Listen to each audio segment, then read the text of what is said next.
Mercoledì 14 giugno, Sant'Eliseo, è il 165° giorno dall'inizio dell'anno, ne mancano 200 al termine.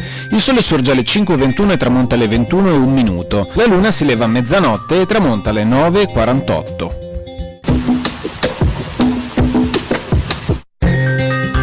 A larghissima maggioranza il Senato decreta il bando perpetuo dei Gesuiti. Nella storia veneziana la legge è rimasta famosa per le gravi condizioni con le quali poteva venir modificata. Infatti, prima di esaminare qualsiasi proposta, due savi dovevano dar lettura in pieno Senato di tutte le scritture che parlano in materia delle molte operazioni fatte da essi gesuiti.